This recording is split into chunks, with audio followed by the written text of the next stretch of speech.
So hello everyone and good evening सभी को। उम्मीद करता हूँ मेरी वॉइस प्रॉपर आ रही सभी तक। एक बार कंफर्म करेंगे। हाँ जी। लेट तो ऐसे कर रहे हैं जैसे हमारा कमेंट देख रहे हो। अच्छा, इतना टाइम है, तुम्हें लगता है कि तुम्हारे कमेंट्स तुम लोग कैसे रोबोटिक वॉइस आ रही है ना? रोबोटिक।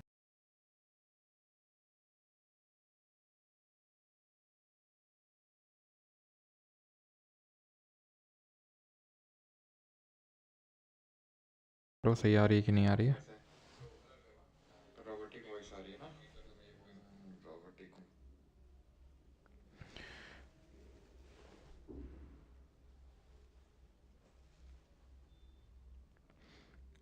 आपकी आवाज़ में कसमकस है। अच्छा, ये कैसे?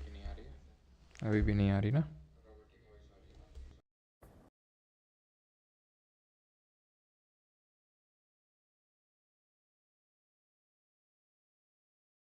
अभी एक बार कंफर्म करना। आपकी आवाज़ में कसमकस है।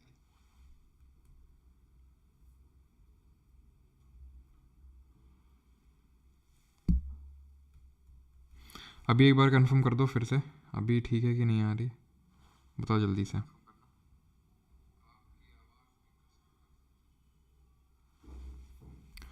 चलो अभी स्टार्ट करते हैं, आई थिंक, है ना? अभी ठीक है। अभी एक बार कंफर्म कर दो फिर से। चलो, तो आज हम लोग करने वाले हैं लेक्चर नंबर 11 और 12th का रिवीजन। ठीक है, नेटो का लेक्चर नंबर 11 और 12th का रिवीजन करने वाला है। करते हैं स्टार्ट जूम करके। पहला क्वेश्चन ये था हमारा, एंड दैट वाज कि a person burned a firecracker in front of a cliff and heard its echo 5 seconds after its burst. The difference of the clip from the person if the speed of the sound is 340 metre पर second is close to। तो distance आपसे पूछी है अगर eco जो है 5 second बाद सुनाई दे रही है और साउंड की स्पीड 340 मीटर पर सेकेंड है। तो हमें ये पता है कि अगर ये सोर्स ऑफ साउंड है और ये रिफ्लेक्टर ऑफ साउंड है जहाँ से साउंड रिफ्लेक्ट होकर आ रही है, तो इको तब हमें सुनाई देती है। अब सिंपल आप यहाँ पर speed is equal to distance upon time ही लगाना है, लेकिन है क्या कि जैसे आप स्पीड यहाँ पर रखेंगे 340 जो साउंड की स्पीड होती है इन एयर, ठीक है, is equals to distance upon time. Distance ठीक है डी रख दिया, टाइम कितना है 5 सेकेंड बाद इको सुनाई दे रही है, तो कितना आएगा ये 1700 मीटर यहाँ पे डिस्टेंस निकल के आएगी। लेकिन 1700 मीटर पहला ही ऑप्शन है, लेकिन गलत है। क्यों गलत है? बिकॉज ये जो साउंड ट्रैवल करेगी वो ऐसे ट्रैवल करेगी और वापस आएगी। इसी रिफ्लेक्शन को ही तो इको बोलते हैं। तो साउंड जाएगा और आएगा, यानी अगर इन दोनों के बीच में डिस्टेंस डी है तो साउंड के द्वारा जो डिस्टेंस ट्रैवल करी गई है दैट इज 2d, यानी कि 2d होगा यहाँ पर, यानी कि d की वैल्यू 850 होगी। ठीक है, इको को रिफ्लेक्शन ऑफ साउंड बोलते हैं। वहीं पर अगर कमेंट में मैं आपसे पूछूं कि रिपीटेड रिफ्लेक्शन ऑफ साउंड को क्या बोलते हैं, what is repeated reflection of sound called as, sound का रिपीटेड रिफ्लेक्शन क्या कहलाता है? अब यहाँ पर लॉज ऑफ रिफ्लेक्शन हम देख लेते हैं। तो लॉज ऑफ रिफ्लेक्शन और laws of refraction with respect to the light rays. ठीक है, तो फर्स्ट लॉ ऑफ रिफ्लेक्शन क्या है कि angle of incidence is equal to angle of reflection, जो कि यहाँ पर आपको दिखाया गया है। ये लाइट रे का है, ये जो हम पढ़ रहे थे वो साउंड का था। और रिपीटेड रिफ्लेक्शन ऑफ साउंड को क्या बोलते हैं? रिवर्बरेशन बोलते हैं।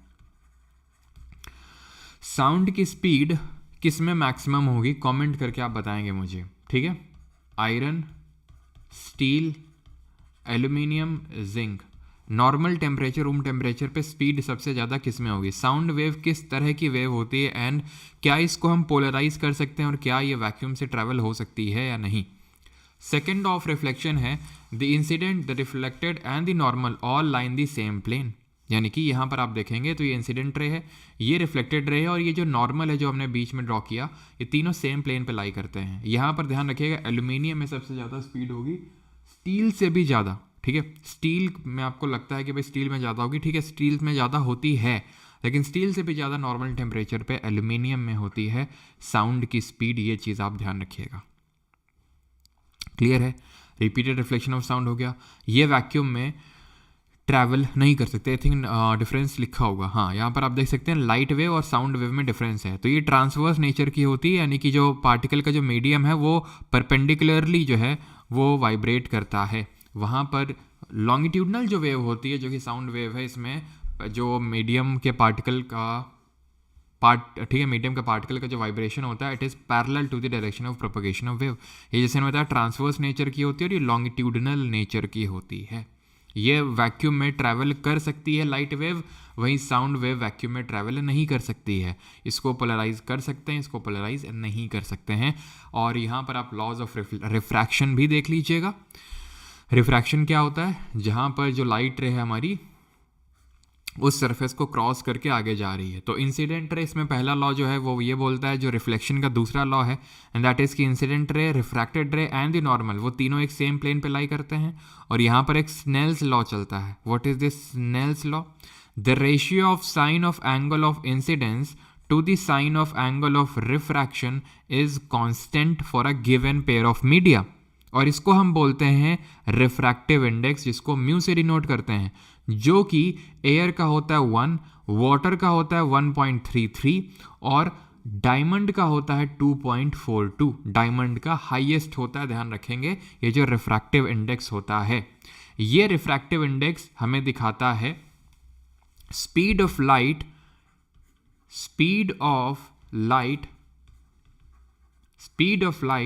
In air with respect to speed of light in that medium।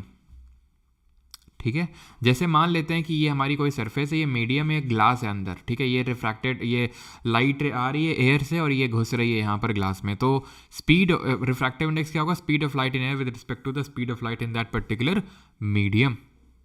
ये चीज़ आप ध्यान में रखिएगा। और अगर दो मीडियम है तो यहाँ पर दूसरा मीडियम ऊपर रखते हैं न्यूमरेटर में और पहला वाला मीडियम यहाँ पर नीचे रखते हैं डिनोमिनेटर में। ठीक है, आगे बढ़ते हैं। If the RBCs of human blood are isolated, यानी कि अगर हम रेड ब्लड सेल्स को आइसोलेट कर दें, ठीक है, अगर हम रेड ब्लड सेल्स को सही है, हाँ जी सर, कल परमार 3.0 की क्लास कैंसिल कर दो, पीसीएस का पेपर है।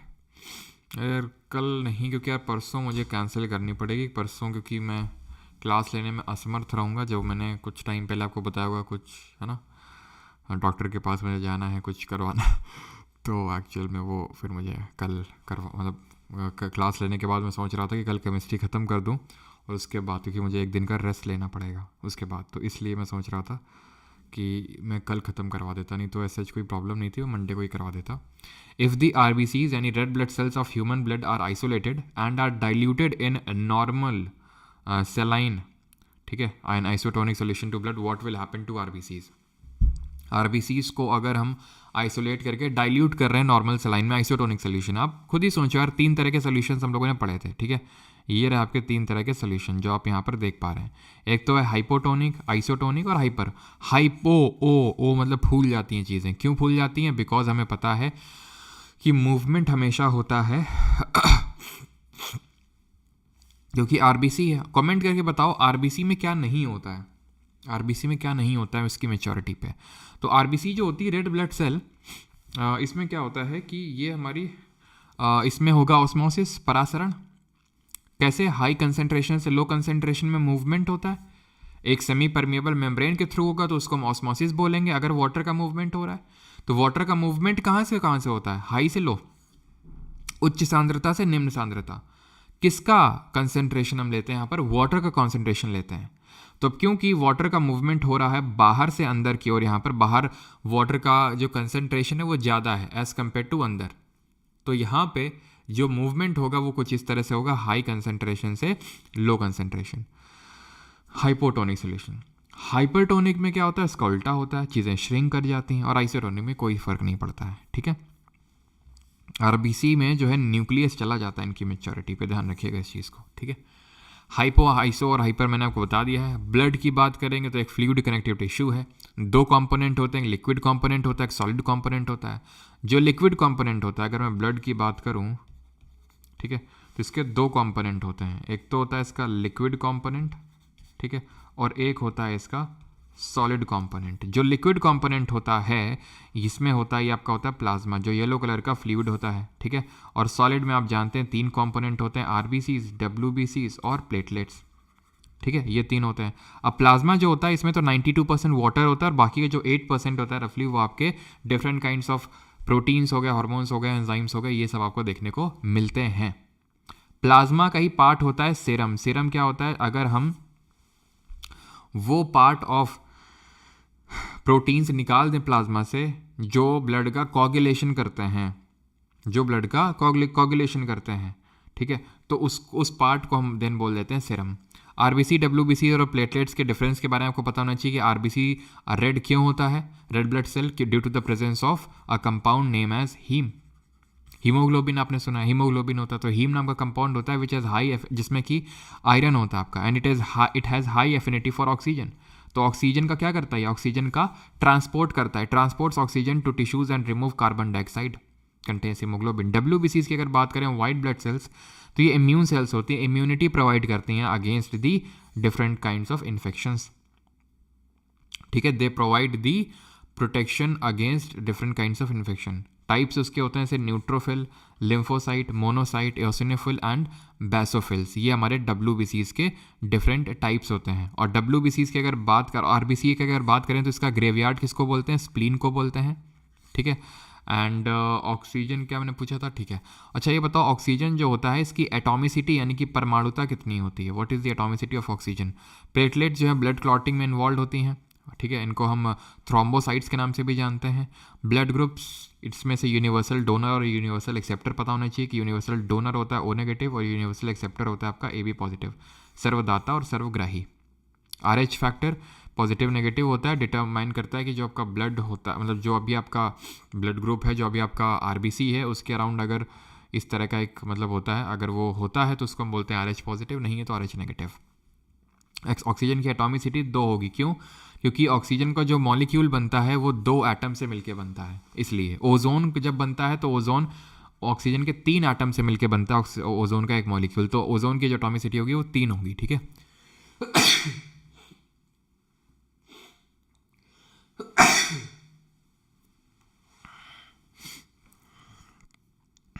सॉरी। बोन्स पे आते हैं। बोन भी हमारे कनेक्टिव टिश्यू होते हैं। कितने होती हैं बोन्स, बच्चे में 300 होती हैं और अडल्ट में 206 होती हैं, ठीक है। लॉन्गेस्ट बोन जो होती है वो फीमर होती है, शॉर्टेस्ट आपकी स्टेपीज होती है जो कान में देखने को मिलती है। लॉन्गेस्ट जो फीमर होती है वो हमारे जांग में होती है, थाइज में होती है, ठीक है। स्ट्रॉन्गेस्ट भी फीमर ही होती है। फीमर ऑप्शन में नहीं होगा तो जॉ बोन होगा, लेकिन अगर स्ट्रॉन्गेस्ट पार्ट बॉडी में पूछ लेगा तो क्या आंसर होगा, अगर पूछेगा स्ट्रॉन्गेस्ट पार्ट कौन सा होता है बॉडी में, क्या आंसर होगा। कार्टिलेज जो है बोन्स के जॉइंट में प्रेजेंट होता है, ईयर में, नोज में, यहाँ पे प्रेजेंट होगा। बोन का मैट्रिक्स जो है कैल्शियम और फॉस्फोरस से मिलके बनता है। एंड बोन हेल्थ अगर आपको अच्छी रखनी है तो किस विटामिन को आपको कंज्यूम करना पड़ेगा, तो आरबीसी, ये तो सबने देख लिया था। आरबीसी का टाइम पीरियड कितना होता है भाई, 120 दिन रफली होता है, इसका रफली होता है 20 से 30 दिन होता है। प्लेटलेट का 10 से 20 दिन होता है, ठीक है। सबसे ज़्यादा सॉलिड कंपोनेंट जो होता है आपका, ठीक है, सबसे ज़्यादा जो सॉलिड कंपोनेंट होता है आरबीसी होता है। जैसे मैंने बताया 55% जो होता है आपका ब्लड में जो 55, चलो भैया चलते नहीं है एक तो ये, ठीक है। 55% जो होता है वो आपका लिक्विड कंपोनेंट होता है 55%, और 45% ये होता है। उस 45 में 41% तो सिर्फ आरबीसी ही होता है। स्ट्रॉन्गेस्ट पार्ट होता है बॉडी में इनेमल, जो टूथ का आउटर स्ट्रक्चर होता है ना वो इनेमल का बना होता है। अगर बात करें किस विटामिन को आपको लेना चाहिए अगर आपको बोन हेल्थ अच्छा करना है, दैट इज़ विटामिन डी।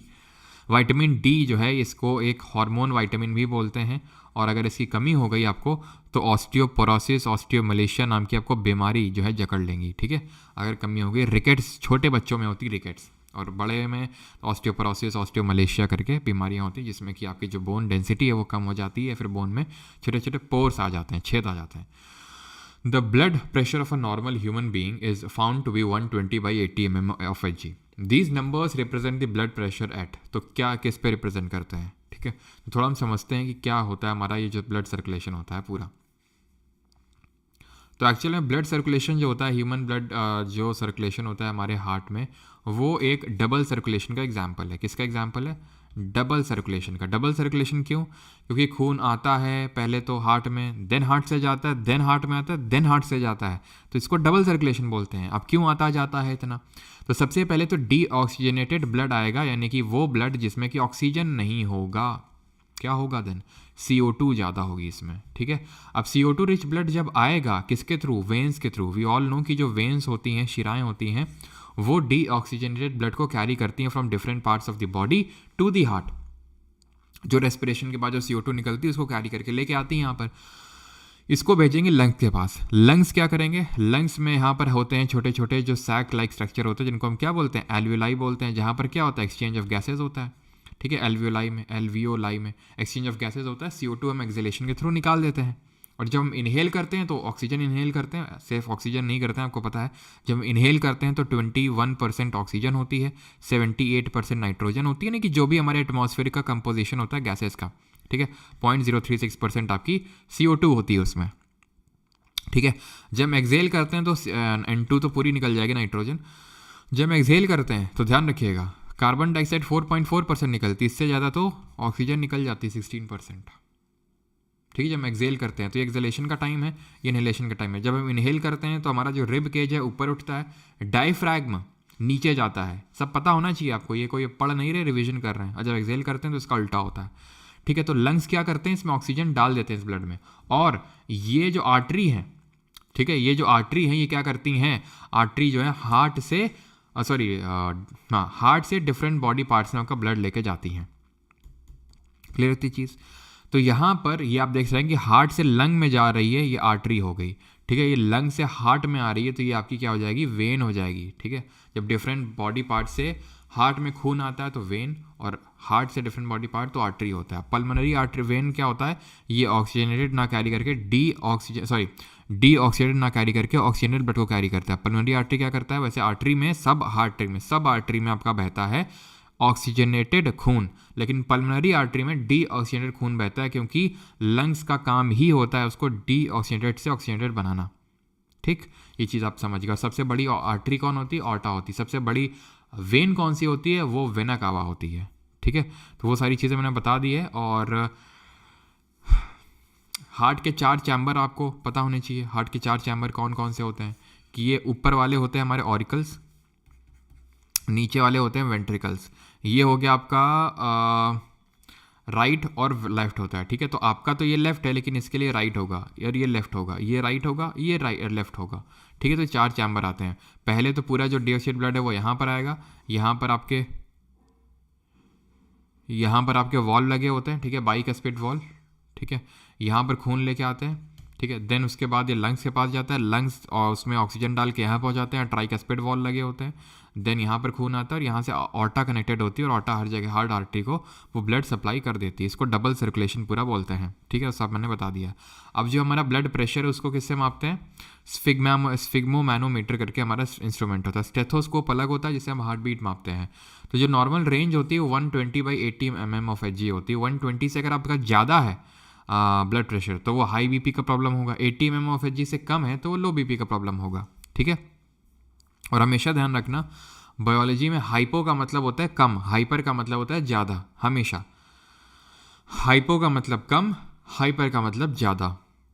ठीक है, जैसे कि आपको ग्लूकोज की कमी है तो आपको हाइपोग्लाइसीमिया होगा, ज़्यादा है तो हाइपरग्लाइसीमिया होगा। ठीक, एल्वेलाई में गैसियस एक्सचेंज होता है। और बताइए ज़रा, जो हमारे पेड़ पौधे होते हैं वहाँ पर गैसियस एक्सचेंज कहाँ पर होता है, जल्दी से। ठीक है, लर्निंग पॉइंट, फिश के 2 ये अभी काफ़ी क्वेश्चन पूछा गया था जो आपका ये एग्ज़ाम हुआ था ना Tier 1 का, उसमें खूब क्वेश्चन ये हार्ट चैम्बर से बने हैं। तो फिश के 2 हार्ट चैम्बर होते हैं, पक्षियों के 4 होते हैं। ठीक है, फिशेस के 2 होते हैं, रेप्टाइल के 3 होते हैं, मछलियों के 3 होते हैं, पक्षियों के 4 होते हैं, और मैमल्स के 4 होते हैं। लेकिन एक रेप्टाइल होता है जिसके 4 होते हैं, कौन होता है, क्रोकोडाइल होता है। आर्टिफिशियल हार्ट को बोलते हैं पेसमेकर। ठीक है, सिस्टोल क्या होता है, जब हमारा हार्ट कॉन्ट्रैक्ट करता है सिस्टोल बोलते हैं, और जब रिलैक्स करता है तो उसको डायस्टोल बोलते हैं। और जब हमारा हार्ट कॉन्ट्रैक्ट करता है तो एक्चुअल में जो हमारी वेंट्रिकल्स हैं जो नीचे हैं वो बहुत जोर के वो थिक होते हैं, उनका कॉन्ट्रैक्शन और रिलैक्सेशन होता है। ठीक है, तो वेंट्रिकुलर कॉन्ट्रैक्शन, वेंट्रिकुलर रिलैक्सेशन, तो वो थिक होते हैं इसीलिए होते हैं बिकॉज जब बहुत ज़्यादा प्रेशर लगाना होता है तो भाई फटने का भी डर रहता है ना। ठीक है, मतलब जो हार्ट की वॉल्स होती हैं उनके फटने का डर। ठीक है, identify the land biome on the basis of the given characteristic. तो लैंड बायोम आपको पहचानना है, यहाँ पर जो कैरेक्टरिस्टिक दी हुई है उसके बेसिस पे। Their climates are characterised by high rainfall and temperature that vary from cold to mild. These forests contain primarily deciduous forests including maple, oak, hickory and beechwood. Raccoons, opossum, bats and squirrels are found in the trees. और एक चीज़ आपसे पूछनी थी and that is कि crocodile, yes. That is कि जो mains के student हैं, ठीक है, अब वैसे तो जैसे मैंने आपको बताया ऐसे कुछ नया तो आने वाला नहीं आपके पेपर में जो आपका नया पढ़ा दूँ, तो वही रिवीजन करने के लिए मैंने आपको बोला था। कुछ ऐसा आपको अगर लगता है कि ये सर ये किया जा सकता है, मतलब आपको अगर किसी चीज़ की ज़रूरत हो तो आप कमेंट सेक्शन में बता सकते हैं, ठीक है। वो तो आप कमेंट सेक्शन में लिख सकते हैं जब रिकॉर्डेड जाता है लेक्चर तब, है ना। क्लियर है। मॉर्निंग में था question heart chamber. Sir please T वाला क्वेश्चन मतलब समझा नहीं मैं। तो ये क्या हो जाएगा, टेम्परेट जो हमारे फॉरेस्ट होते हैं। अब डिफरेंट टाइप्स के हमारे बायोम्स होते हैं, फॉरेस्ट होते हैं। हिंदी भी यूज़ कर लीजिए थोड़ी बहुत गुरुजी। जी सर बोलिए। ठीक है, तो आप बता सकते हैं। सर आप स्कैम पे कुछ नहीं बोल रहे हो। अच्छा, कैसे पता नहीं बोल रहे हैं भाई, अभी बोल रहे हैं। I don't think anything extra is required. Act वाला क्लास हो जाएगा, ठीक है। चलो भाई, तो आ जाते हैं अभी। बाकी जिसका भी जो भी अगर कुछ रिकमेंडेशन वगैरह तो रिकॉर्डेड में जब जाएगा तो लिख सकते हैं, ठीक है। हमने पढ़ा है एवरग्रीन फॉरेस्ट के बारे में, सबसे इंपॉर्टेंट होता है। एवरग्रीन फॉरेस्ट कहाँ पर देखने को मिलते हैं, एवरग्रीन यानी हमेशा ग्रीन दिखते हैं। क्यों? ऐसा नहीं कि इनके जो लीव्स होती हैं कभी शेड नहीं होती हैं, शेड होती हैं इनके जो पेड़ के पत्तों की, पेड़ की जो पत्तियाँ होती हैं, लेकिन सब एक टाइम पे नहीं होती हैं। एवरग्रीन फॉरेस्ट वहाँ होते हैं जहाँ 200 सेंटीमीटर से ज़्यादा की रेनफॉल होती है, टेम्परेचर भी ज़्यादा अधिक होता है। जो इक्वेटर के आसपास एरिया वहाँ पर देखने को मिलेंगे। इंडिया में अगर बात करेंगे तो एवरग्रीन फॉरेस्ट आपके लक्षद्वीप, अंडमान निकोबार, मेनली तो वेस्टर्न साइड और वेस्टर्न घाट में, और नॉर्थ ईस्ट में थोड़े बहुत आपको देखने को मिलेंगे एवरग्रीन फॉरेस्ट। यहाँ का वेजिटेशन की बात करेंगे, ebony, mahogany, cinchona, any, ebony, mahogany, cinchona, any और रोजवुड। सैंडलवुड नहीं, सैंडलवुड जो होता है जिसकी ये पुष्पा मूवी में दिखाया गया है जो है ना इलीगल तरीके से, तो सैंडलवुड आपको डेसिडुअस फॉरेस्ट में देखने को मिलते हैं। और इंडिया में जो सबसे ज़्यादा फॉरेस्ट हैं वो डेसिडुअस यानी कि उष्णकटिबंधीय पर्णपाती वन ही ये देखने को मिलते हैं, डेसिडुअस फॉरेस्ट, ठीक है।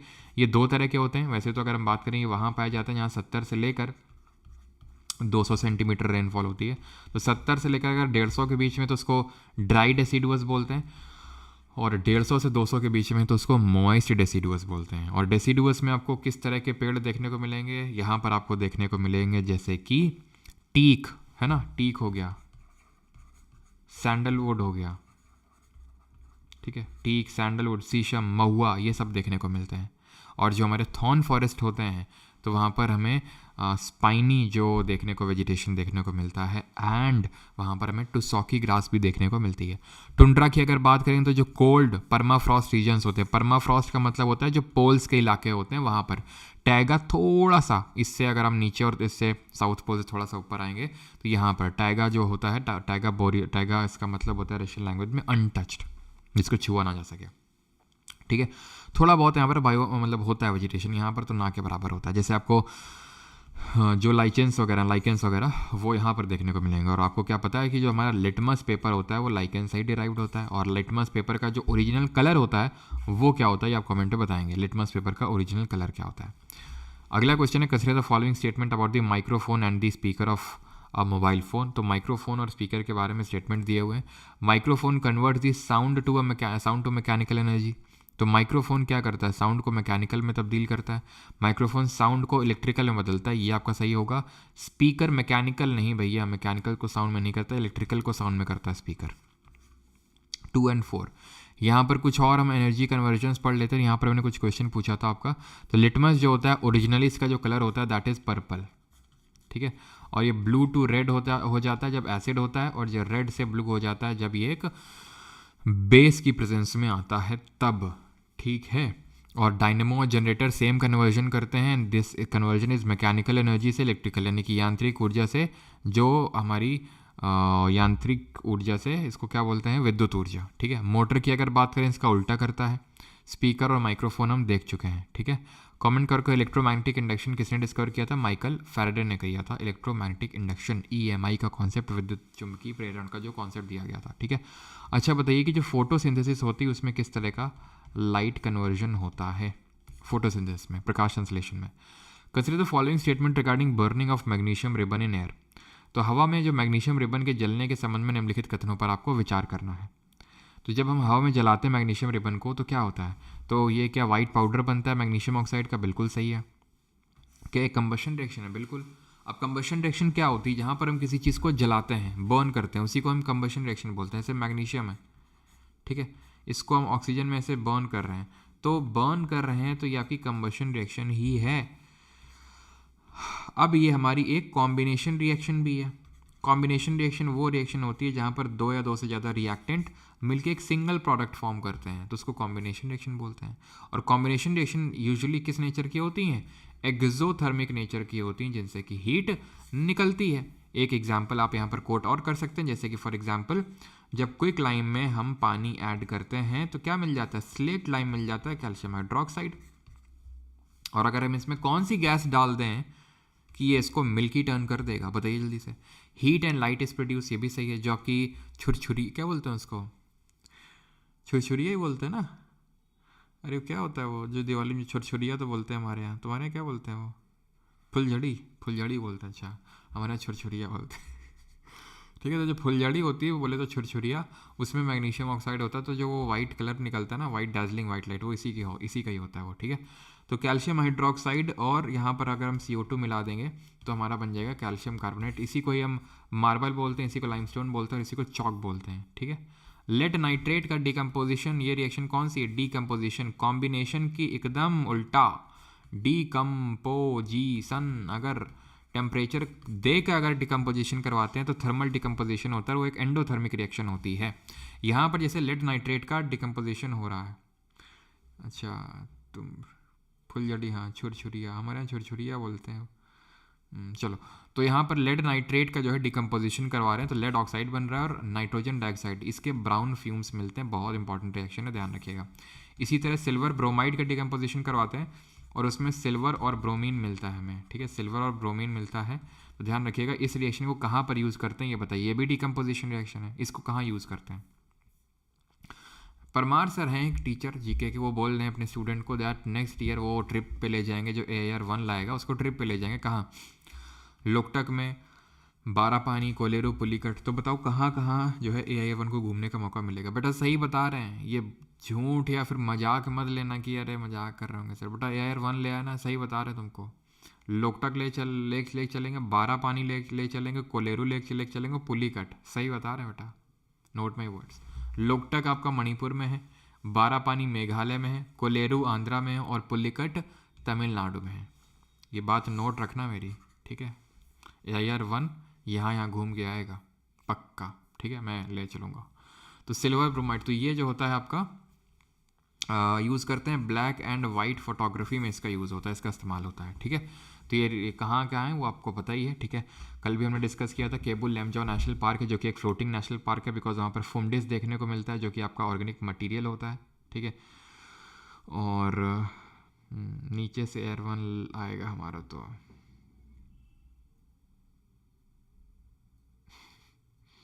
चलो भाई, तो यहाँ पर सही आंसर क्या होगा, इससे अच्छा तो थार दे देना, अपने आप घूम लेगा। बेटा उतना पैसा नहीं है हमारे पास, जितना है उस हिसाब से हम बता रहे हैं, ठीक है। तो यहाँ पर ये चीज़ आपने देख ली, कौन सा लेक कहाँ पर है। कोई लेक यहाँ पर इंपॉर्टेंट वाला वैसे तो है, जैसे कि लोनार वेम्बानद इंडिया का लॉन्गेस्ट लेक है, SSC इसको लार्जेस्ट भी मान लेता है, ठीक है।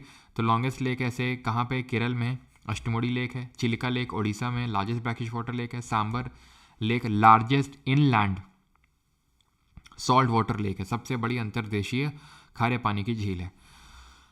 अब जितने भी हमारे कोस्ट में हैं सब वो लगून लेक टाइप है,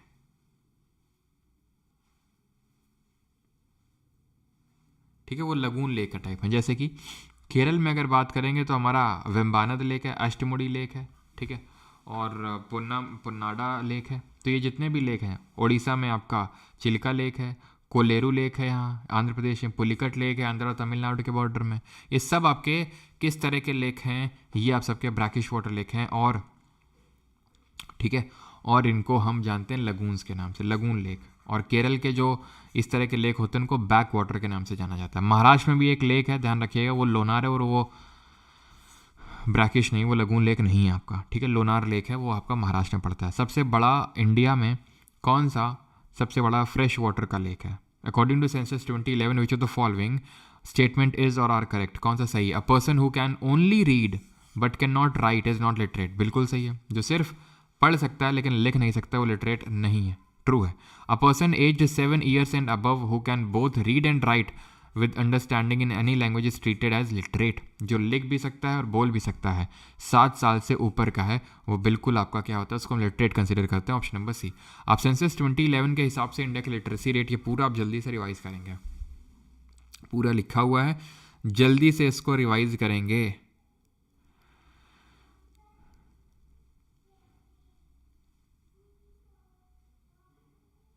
ठीक है, रिवाइज कर लिया होगा आई थिंक। ठीक है, बताने की ज़रूरत नहीं है, सब कुछ लिखा हुआ है और मल्टीपल टाइम्स इसको देख चुके हैं। कुछ फैक्ट मैं मतलब कुछ आपसे क्वेश्चन पूछता हूँ, दैट इज़ कि हम ईयर ऑफ डिवाइड किस ईयर को बोलते हैं और क्यों? ठीक है, ईयर ऑफ डिवाइड सबसे ज़्यादा हाईएस्ट डेकेडल ग्रोथ रेट कब देखने को मिली थी? वैसे तो अभी मैंने MTS में जो सेंसस के क्वेश्चन पूछे गए थे उनको सॉल्व करवाया था अभी। ठीक है, तो हाईएस्ट डेकेडल ग्रोथ कहाँ मिलती है? ठीक है, सेंसस के क्वेश्चंस मैंने करवाए थे आप लोगों को। देन ठीक है, आगे बढ़ें। 75 सब आपने डेटा पढ़ लिया होगा। और क्या पूछ लें, तो ईयर ऑफ डिवाइड आपका 1921 होता है, हाईएस्ट डेकेडल 1971 और 1971 में देखने को मिली, 1971-81 के बीच में। और 2001 का जो सेंसस था उसके हिसाब से लिटरेसी कितनी थी इंडिया की? तो दैट वाज 64.83 थी, अगर 2001 की लिटरेसी रेट पूछेगा तो। और ये कौन से नंबर का सेंसस था? ये सारी चीज़ें आप एक बार सेंसस वाली क्लास देख लेना, छोटी सी यार सेंसस क्लास थी वो, सारा कुछ है। जैसे 1951 में पूछ लेता है कितनी लिटरेसी रेट थी, तो 18.33% थी। कौन से नंबर का सेंसस था? आज़ादी के बाद कौन सा सेंसस था? ये सारी चीज़ें उसमें जो है कवर हो जाएंगी। या तो ये वाला देख लेना, या तो उससे पहले जो करवाया था SSC JEE वगैरह का जो एग्ज़ाम हुआ था उसके जो सेंसस के क्वेश्चन करवाए थे। ठीक है, which of the following policies help, because जो स्टैटिक GK वाला कॉम्पोनेंट है CGL मेंस के लिए उतना इंपॉर्टेंट है नहीं। जो फोक डांस हो गया, ठीक है, डांस के अलावा जो हमारे म्यूज़िक ठीक है होते हैं आपके, ये सब जो सॉन्ग वगैरह होते हैं इंपॉर्टेंट नहीं है, बिकॉज ना तो पिछले ना तो उससे पिछले वाले में क्वेश्चन है, ना ही CHSL के मेंस में है। लेकिन सेंसस वाला जो क्वेश्चन है वो इंपॉर्टेंट हो जाता है। ठीक है, ना which of the following policies help to raise interest rate unambiguously and thereby lead to appreciation of currency. Now what does appreciation of currency means? Appreciation of currency mean कि जैसे फॉर एग्जांपल अगर मैं बोल रहा हूँ कि $1 में आ रहा है 80 रुपीज़, ऑलराइट, और अभी मैं बोल रहा हूँ $1 में हो गया 85 रुपये, तो ये अप्रिसिएशन हुआ, डेप्रिसिएशन? तो ये डेप्रिसिएशन हुआ। अप्रिसिएशन का मतलब होता है जहाँ पर हमारी करेंसी की वैल्यू बढ़ जाए, that is called as appreciation. But यहाँ पर हमारे लोकल करेंसी की वैल्यू घट रही है अगर एक्चुअल में देखा जाए तो। ठीक है, तो ये डेप्रिसिएशन हो जाएगा ना। इसी तरह होता है जैसे डीवैल्यूएशन और रीवैल्यूएशन। अगर मार्केट फोर्सेस कर रही हैं, यानी अपने आप हो रहा है, हमारी जो लोकल करेंसी है उसकी वैल्यू घट रही है तो उसको डेप्रिसिएशन, अपने आप हो रहा है एप्रिसिएशन। लेकिन अगर गवर्नमेंट जानबूझ के कर रही है तो उसको डीवैल्यूएशन और रीवैल्यूएशन बोलते हैं। खैर, अब यहाँ पर पूछ रहा है किस तरह की मॉनेटरी और फिस्कल पॉलिसी हमें लगानी पड़ेगी। एक सेकेंड,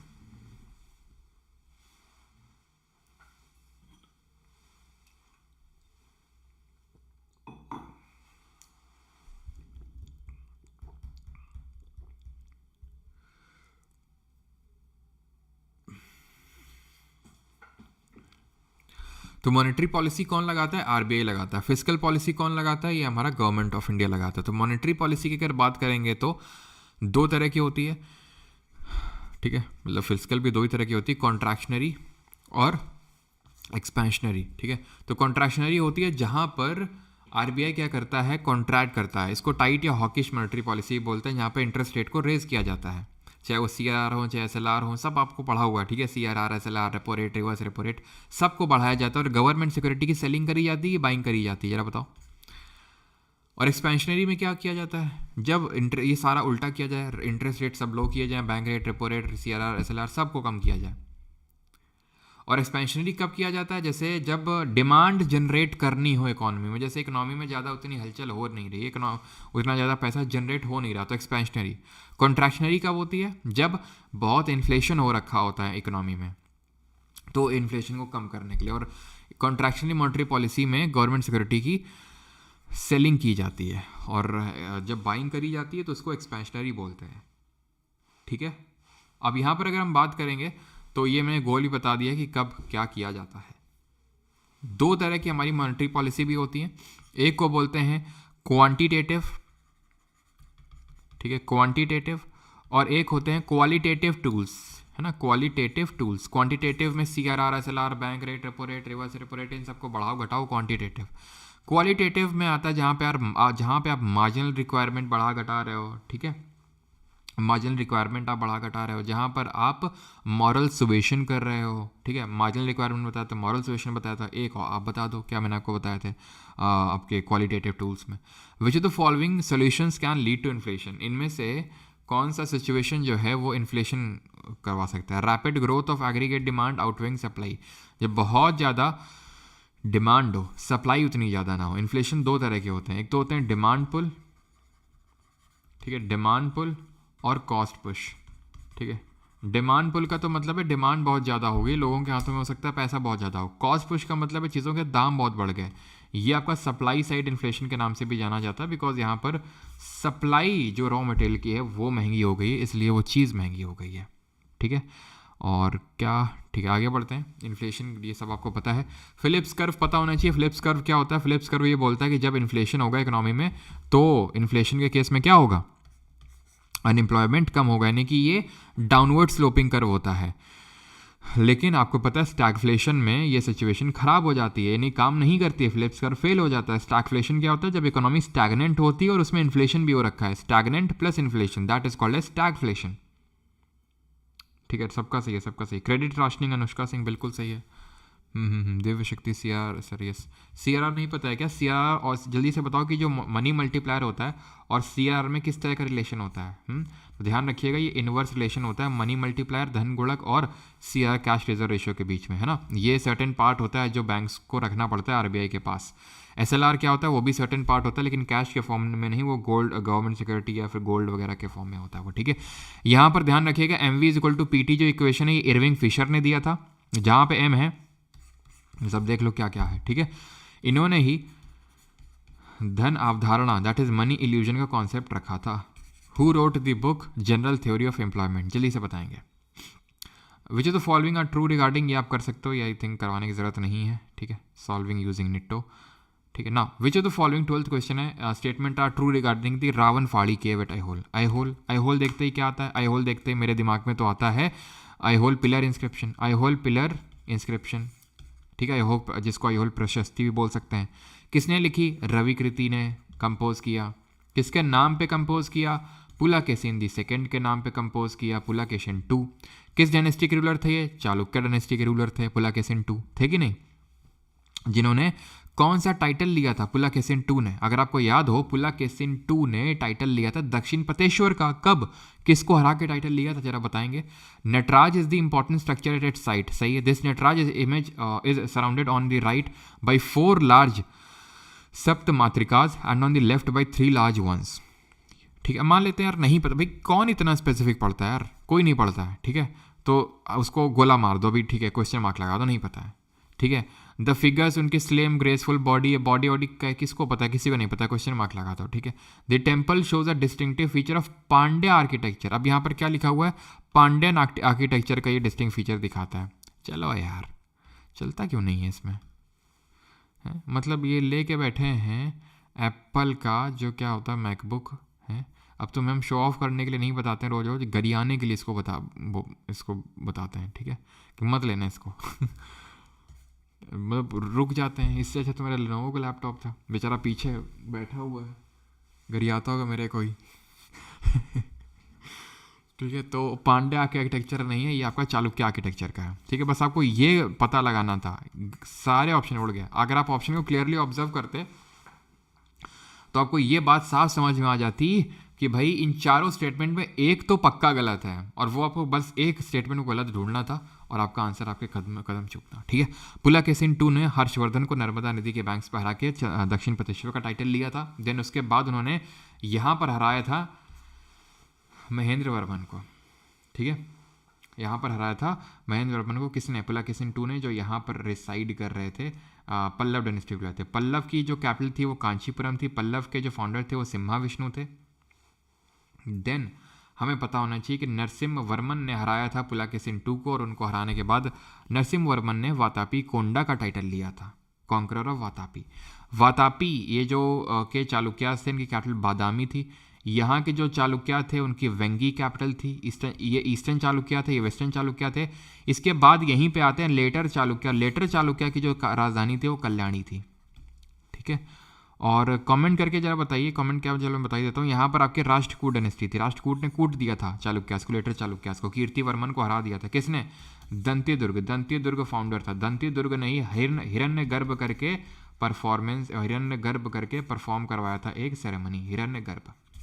किसको हराने के बाद? Kirtivarman of Chalukya dynasty, later Chalukyas, ठीक है। आगे बढ़ते हैं, दंत्यदुर्ग फाउंडर हो जाएंगे राष्ट्रकूट डायनेस्टी के, ठीक है।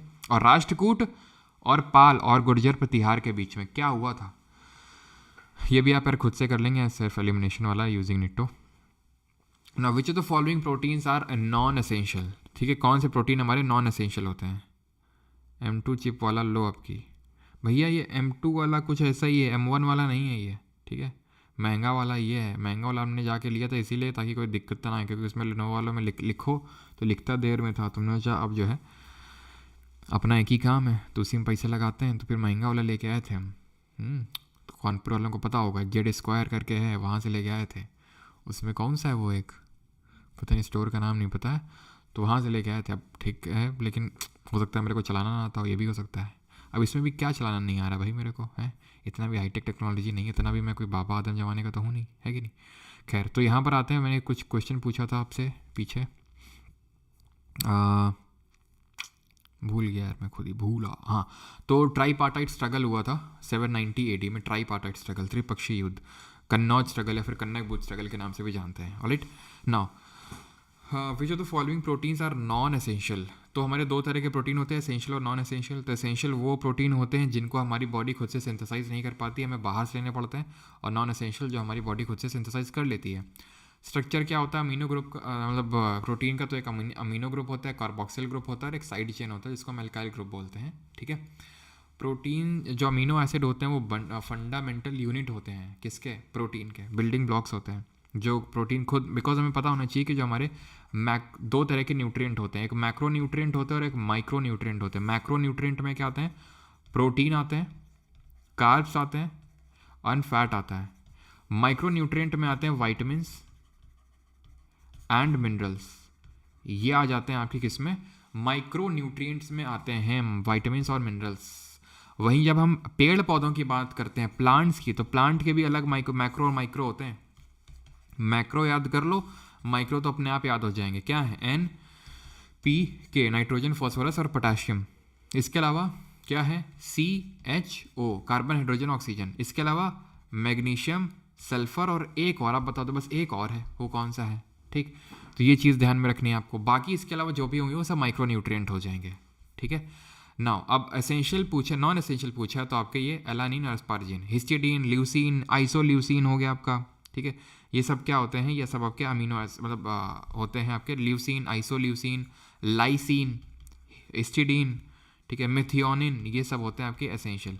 तो आप एसेंशियल वाले याद कर लो, एसेंशियल 9 होते हैं आपके, 11 होते हैं आपके नॉन एसेंशियल, टोटल मिला के 20 आपके, ठीक है, हो जाएंगे। तो एग में मेनली होते हैं 9 जो एसेंशियल अमीनो एसिड होते हैं। तो ध्यान रखिएगा, ये आपके अमीनो एसिड होते हैं जो कि प्रोटीन्स बनाते हैं।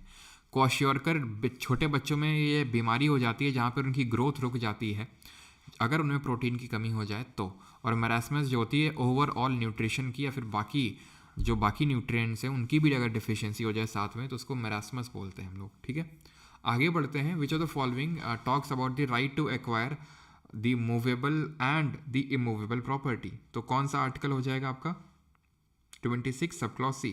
अब एक्चुअल में है क्या कि जो हमारा आर्टिकल नंबर 25 से लेकर 28 तक है, 25 से लेकर 28 तक, ये राइट टू रिलीजियस फ्रीडम की बात करते हैं। 25 एक इंडिविजुअल को right to freedom of religion देता है, guarantees right to freedom of conscience and right to profess, practice and propagate the religion, कि आप धर्म का प्रचार वगैरह कर सकते हैं। 26 जो है ये allows to manage the religious affair, allows individuals नहीं, अलाउज रिलीजियस डिनोमिनेशन, जो ग्रुप होते हैं उनको अलाउ करता है कि रिलीजियस अफेयर को ये मैनेज कर सकते हैं, ठीक है। रिलीजियस अफेयर्स को मैनेज किस तरह से कर सकते हैं?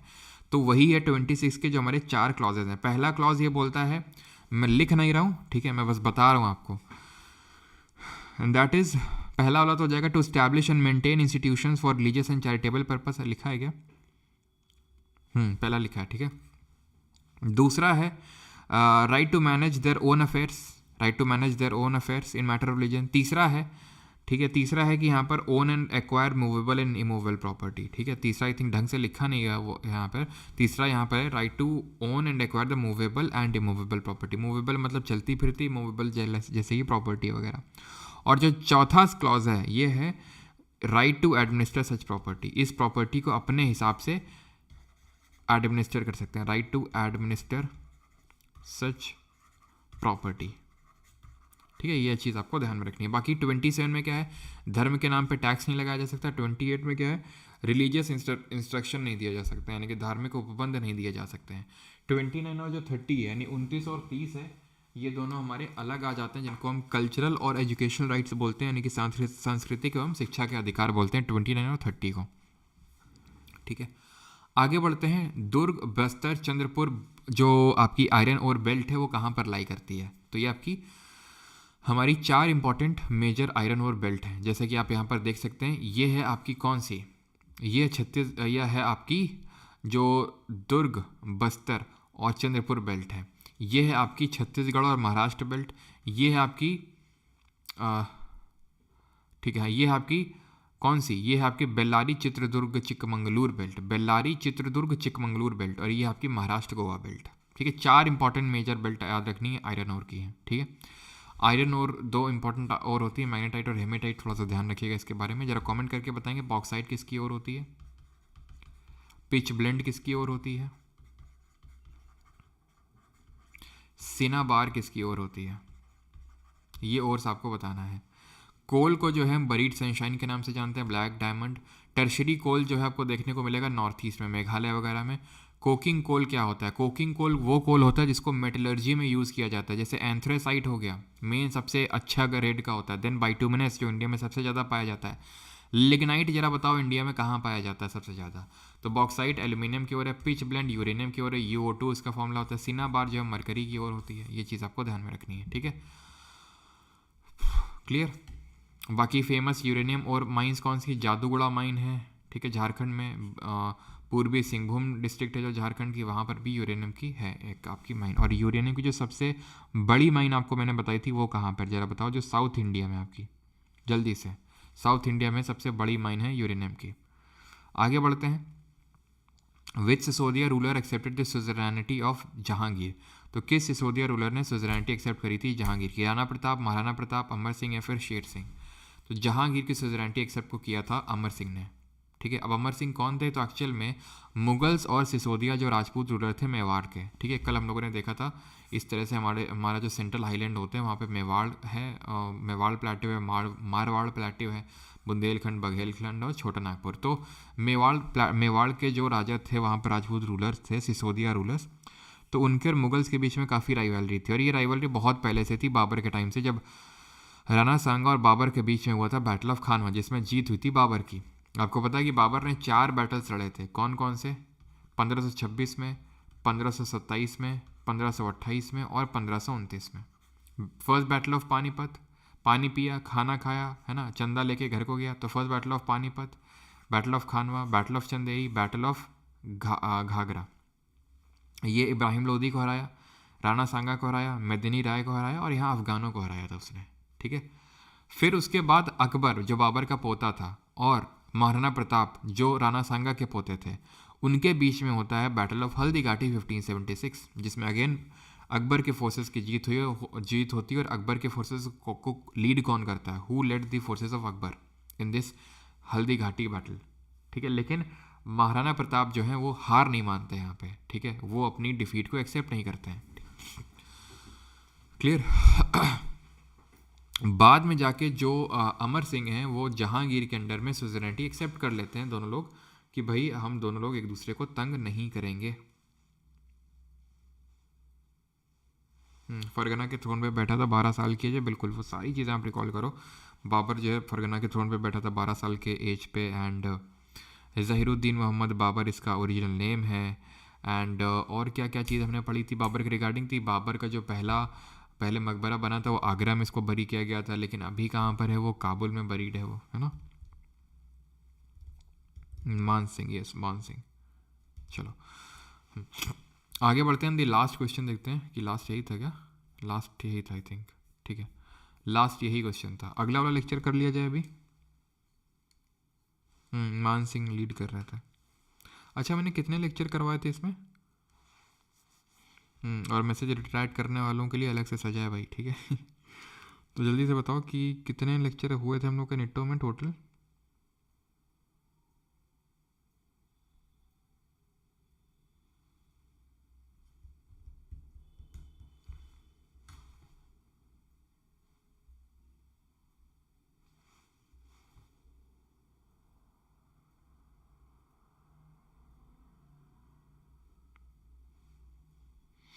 सिक्सटीन हुए थे, अच्छा अच्छा।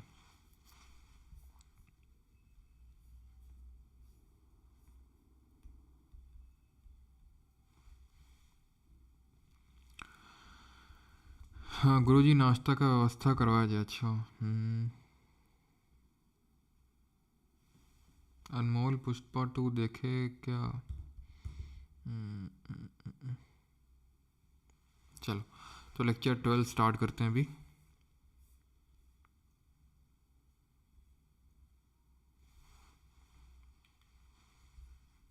और जो बाकी के लेक्चर्स होंगे ना उनका रिवीजन टेलीग्राम पे ही करेंगे हम लोग, ठीक है।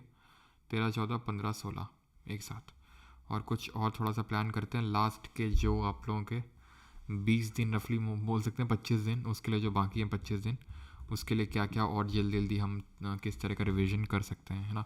बाकी तो यार आप ना इफेक्टिव रिवीजन के लिए माइंड मैप को पकड़ो। मैं कितना मतलब देखो, बहुत सारी चीज़ें होती रिवाइज करने के लिए। अब मैं ये लेक्चर्स इसलिए लेता हूँ कि काइंड ऑफ आपका डिसिप्लिन बिल्ड हो जाए, ठीक है। नहीं तो बहुत सारी चीज़ें होती रिकॉल करवाने को। मैं इन 2 लेक्चर्स को मतलब 2 ढाई घंटे 3 घंटे तक खींच सकता हूँ, ठीक है। लेकिन मैं जल्दी इसीलिए करवाता हूँ सो दैट आपका बहुत ज़्यादा टाइम वेस्ट ना हो।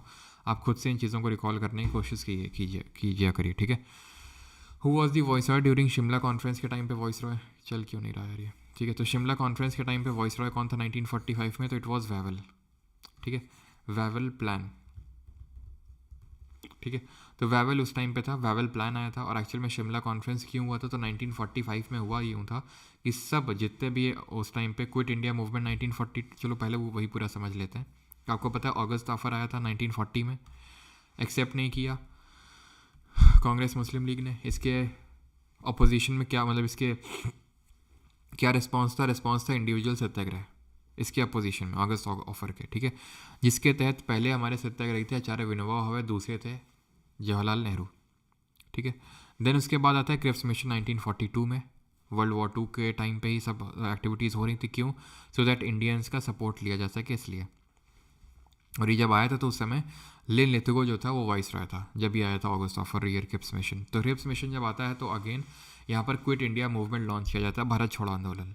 लेकिन उसके बाद तुरंत सबको जेल में डाल दिया जाता है। और जेल में होता क्या है, जेल से फिर सबको निकाला जाता है 1945 में शिमला कॉन्फ्रेंस के लिए। ना क्या एकदम जाम हो रखी, ठीक है। 1945 में शिमला में सबको बुलाया जाता है एकदम ठंडक में, आओ भैया डिस्कस करते हैं। लेकिन फेल हो जाता है ये शिमला कॉन्फ्रेंस। उस समय वाइवल वॉइस रहा था।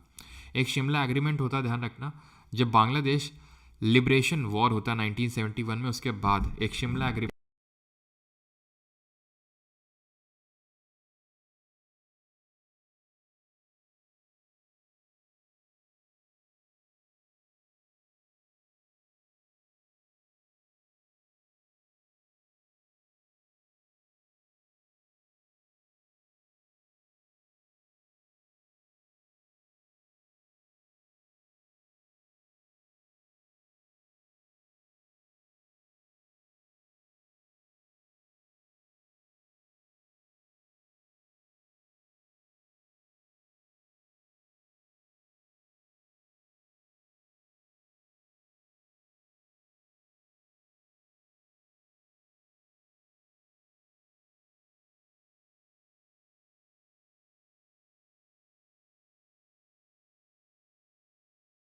भी आ रहा है, कंफर्म करो एक बार।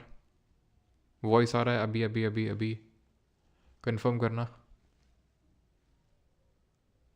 अभी एक बार कंफर्म कर दो ऑडिबल है कि नहीं।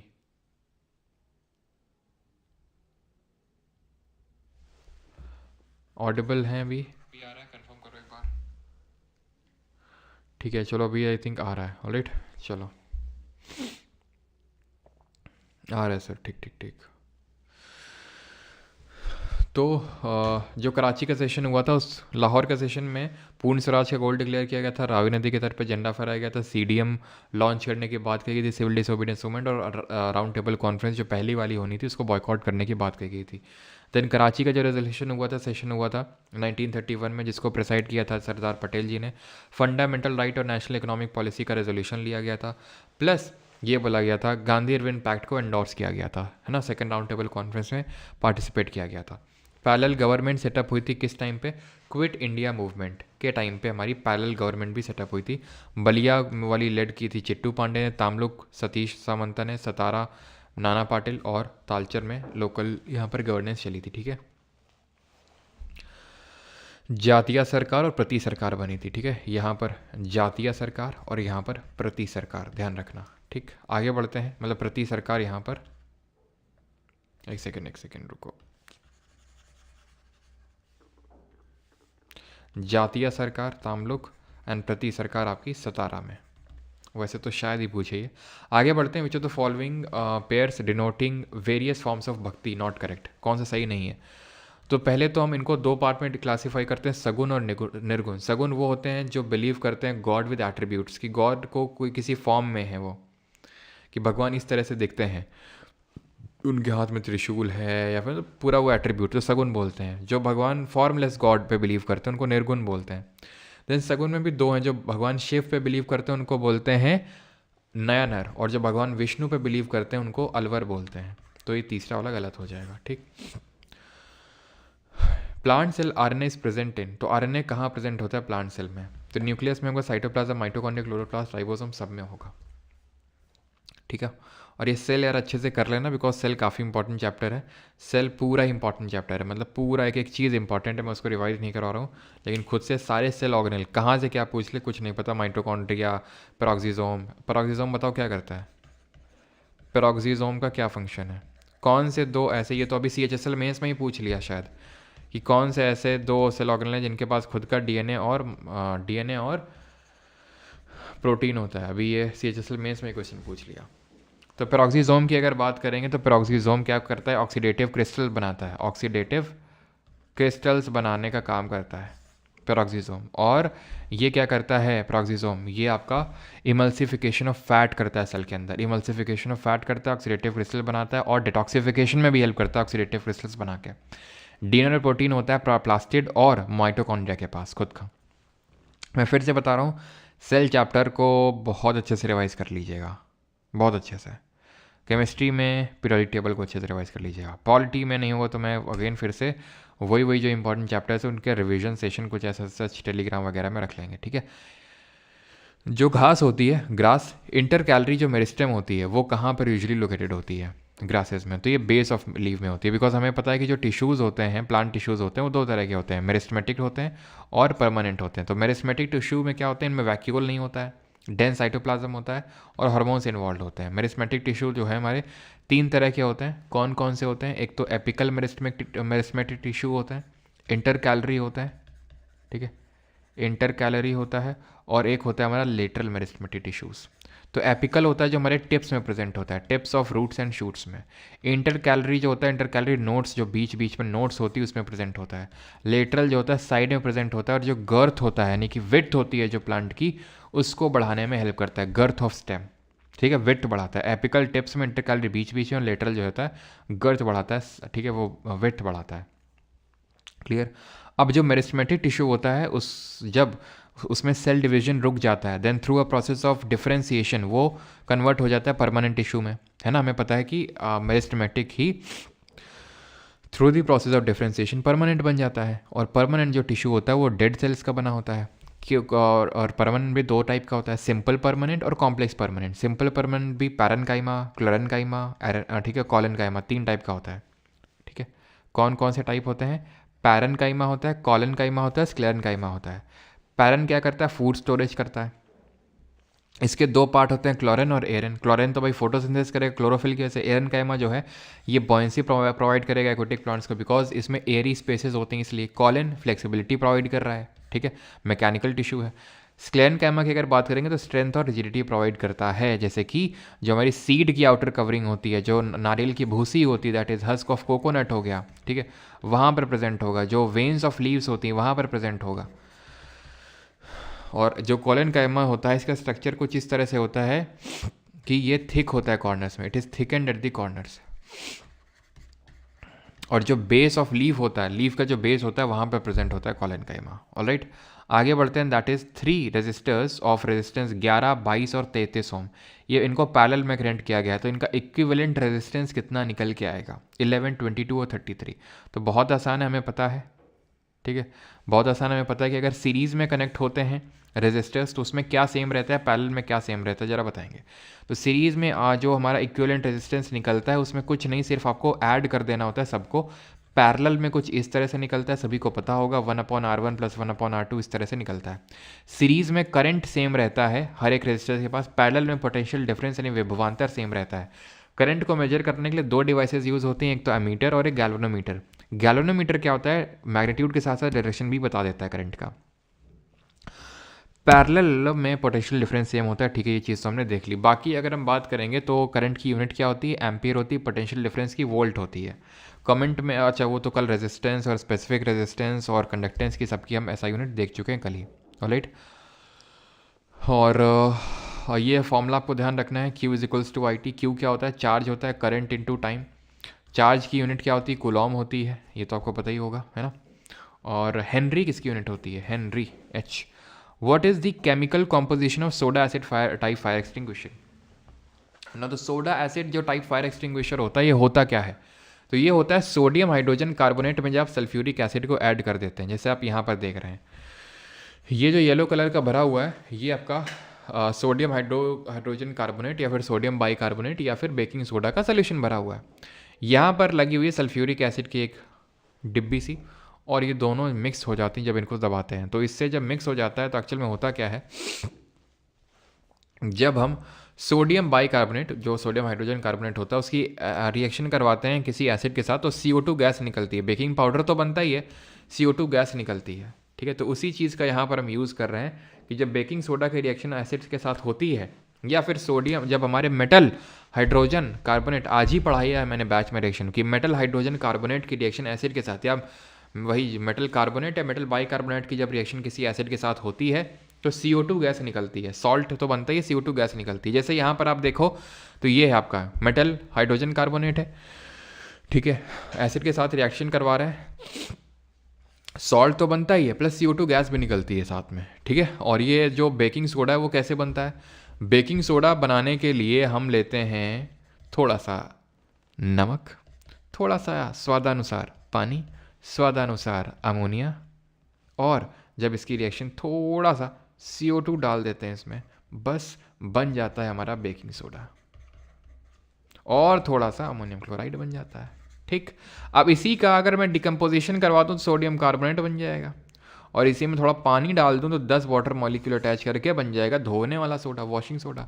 अब बेकिंग सोडा का यूज़ करते हैं पेट की एसिडिटी खत्म करने के लिए। पेट की एसिडिटी खत्म करने के लिए जो कंपाउंड का इस्तेमाल करते हैं उनको एंटासिड बोलते हैं। जैसे कि एक एग्जाम्पल आप बता दो एंटासिड का, एल्यूमिनियम हाइड्रोक्साइड एक एंटासिड के तौर पे यूज़ करते हैं। प्लस एक बहुत इंपॉर्टेंट एंटासिड है जिसको हम बोलते हैं मिल्क ऑफ मैग्नीशिया, MgOH का होल ट्वाइस, जिसका pH वैल्यू होता है 10, ठीक है।